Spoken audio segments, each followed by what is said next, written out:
Hello, guys, and welcome back to MIS recorded videos. Today, inshallah, we are going to explain a new topic about physics, which is nuclear or atomic physics.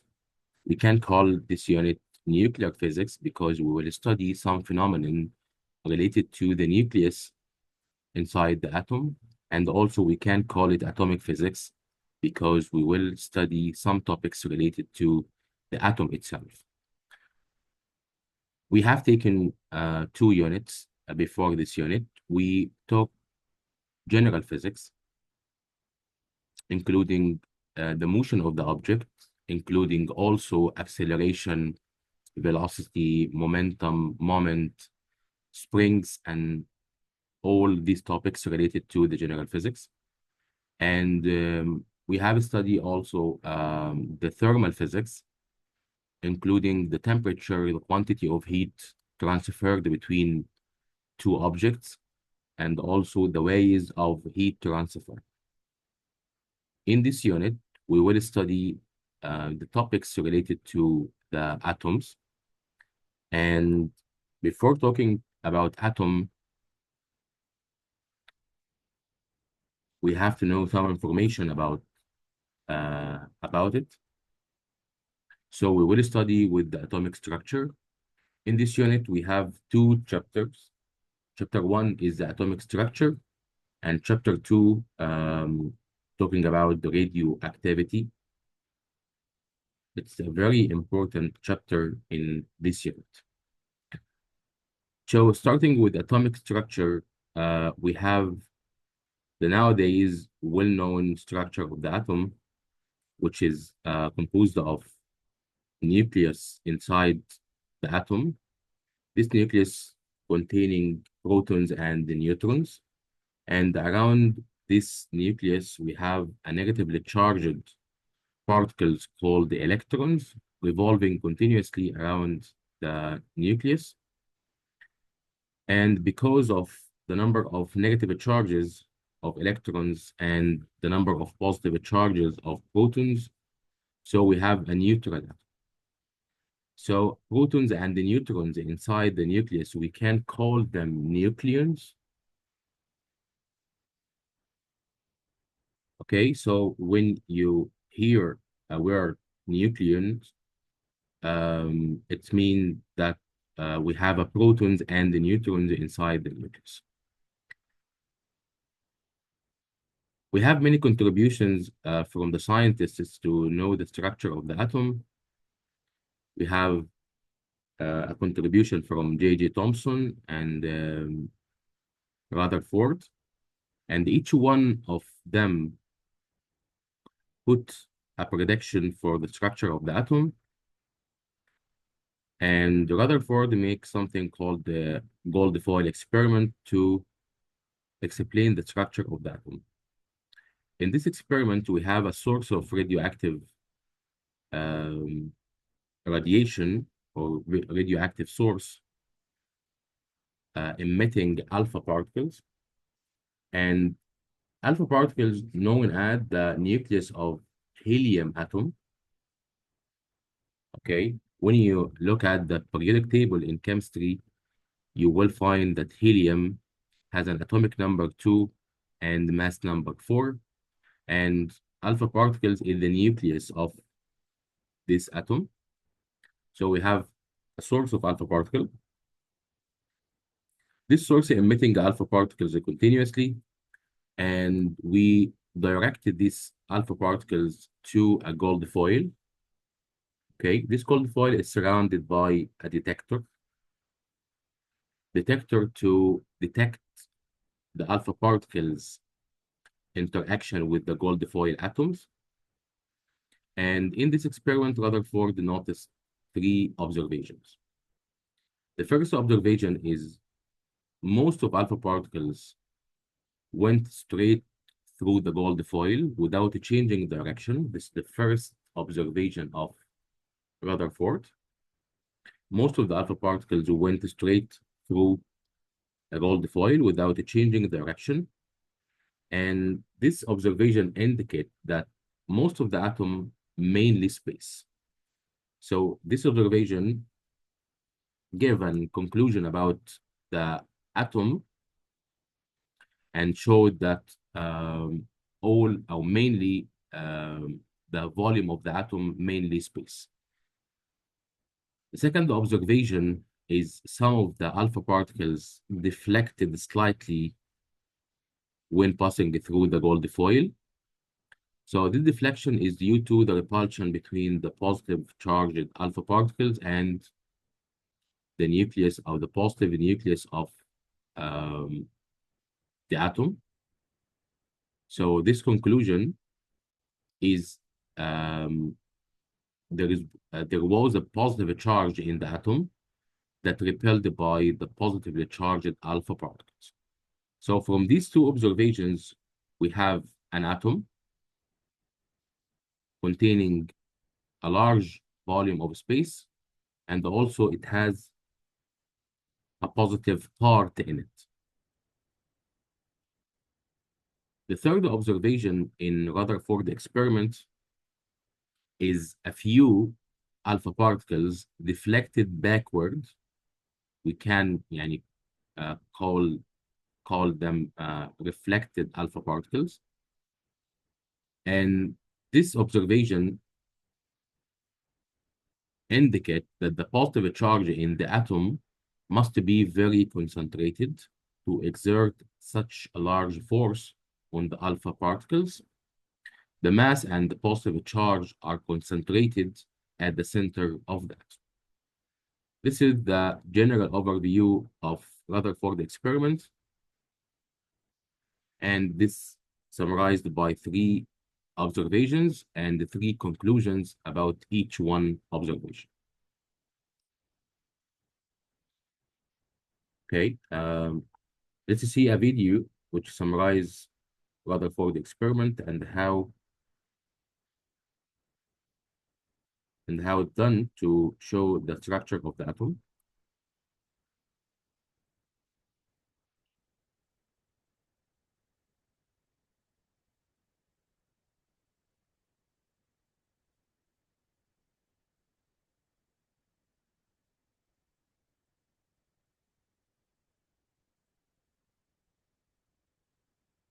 Indigo blue is extracted from the indigo plant, but is bluer than the plant it comes from, is a remarkable Chinese proverb that captures the essence of a student outshining their teacher.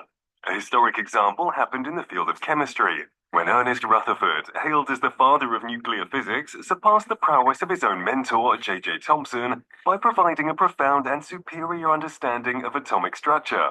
As we previously learned, atoms consist of 3 main components: protons, neutrons, and electrons. These components were not all discovered at once, but rather through a series of hypotheses and experiments that led to revisions of the atomic models. The early atomic model was proposed by J.J. Thomson in 1897, following the discovery of the electron and its mass. Thomson hypothesized that the negatively charged electrons in an atom should be counterbalanced by positive charges to make the atom electrically neutral. Therefore, he suggested a plum pudding atomic model. He postulated that electrons are embedded in a lump of positively charged cloud, similar to raisins spread in plum pudding. While this model succeeded in explaining the atom's neutrality, it hatched other questions, such as how could 2 opposite charges coexist in an atom without being unstable? And since it is known that electron mass is so tiny, then what makes up the atomic mass? Ernest Rutherford, who was once a protege of Thomas at Cavendish Laboratory, sought to answer these questions through his gold foil experiment in 1909. Together with his co-workers Hans Geiger and Ernest Marsden, he conducted an experiment in which a sample of radium was stored in a plumber box with a very small hole, emitting positively charged alpha particles through it. The box was positioned in line with the thin gold foil that was surrounded by a zinc sulfide screen. While the alpha particles from the radium hit the gold foil, they scattered and produced light flashes that were detected by the screen. Based on the plum pudding model, Rutherford thought that most of the particles would pass through the foil, while some are slightly deflected due to their encounter with electrons. Initially, the experiment results were indeed consistent with this assumption, but what followed next was totally unexpected. Some particles encountered large angle deflections, and very few, about 1 in every 20,000, were bounced backward. Rutherford thought there must be something positive, minuscule, yet heavy in the center of gold atoms that repels positive alpha particles and essentially makes up the atomic mass. He called it the atom's nucleus. The result strengthened the previous notion about the existence of positively charged particles, later known as protons, within atoms. And since the majority of the particles pass through, he suggested that an atom is mostly empty space. Rutherford proposed an atomic model named the nuclear model based on this inquiry. He stated that this is a tiny nucleus with positively charged particles inside, and it is surrounded by electrons. Different elements have different numbers of protons.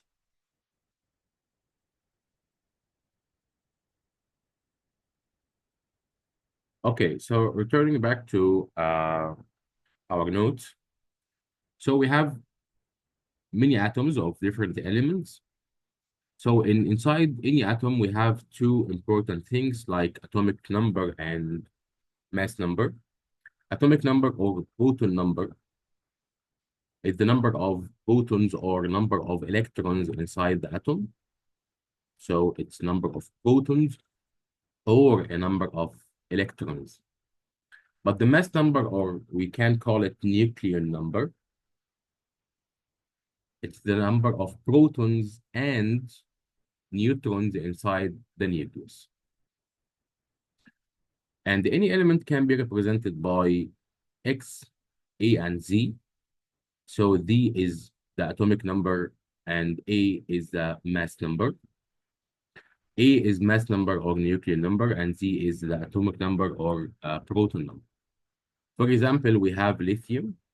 Lithium of atomic number 3 and the mass number 7.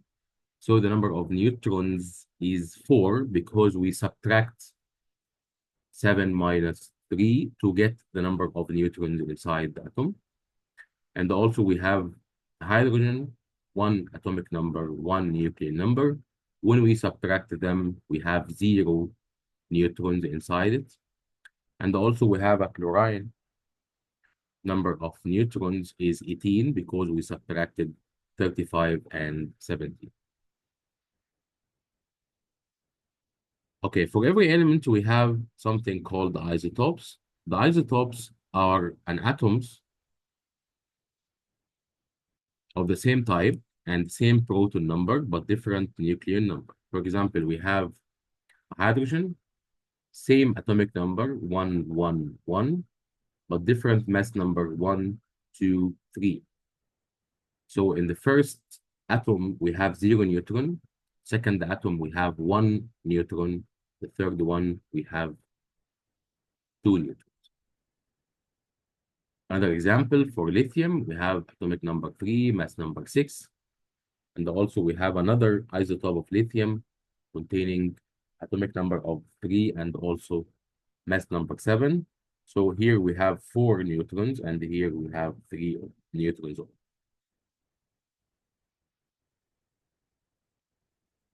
Okay, we found that some atoms are unstable, and when the atom is unstable, it will make something called radioactivity. Radioactivity means spontaneous and random emission for radiation and forming more stable nuclei. So when the atom is unstable, it makes radioactivity to become stable. This is a very simple explanation for what the meaning of radioactivity and why it occurs. So radioactivity is a spontaneous emission of radiation from inside the nucleus to be more stable. And here we have 3 types of radiation. We have alpha particle decay and the beta decay and also gamma radiation. So alpha and beta are particles, but gamma is not a particle. It's just an electromagnetic wave or electromagnetic radiation. So in alpha decay, we have an element like X containing atomic number Z and the mass number A. When this element or this atom undergo alpha decay, the nucleon number decreased by 4 and the atomic number decreased by 2, because when we add 4 and A minus 4, it will give A, and Z minus 2 plus 2, it will give Z. So any element undergo alpha decay, its mass number decreased by 4 and atomic number decreased by 2. While in beta decay, we have X, Z, and A. It will convert to another element Y plus beta particle, -1 and 0. The mass number of beta decay is 0 and the atomic number is -1. And the beta particle nature is an electron from the nucleus. Okay, and A is not a change, will not change because A plus 0 will be A, but Z will increase by 1 because Z plus 1 minus 1 will be Z. So when the atoms undergo beta decay, the mass number or nucleon number not changed, but the atomic number will increase by 1. Okay. The beta particle is coming from the transformation of neutron inside the nucleus. The transformation of neutron inside the nucleus give 1 proton and 1 beta particle. In gamma radiation, the object characterized by a symbol asterisk on the symbol of the atom. This asterisk means that this atom containing more energy, and it will be undergo radiation of gamma waves. So no change of atomic number or mass number because we don't have particles when gamma radiation occurred. So the transformation of atoms from one type to another is due to the radioactivity by emitting alpha decay, beta decay, okay, but not with gamma radiation.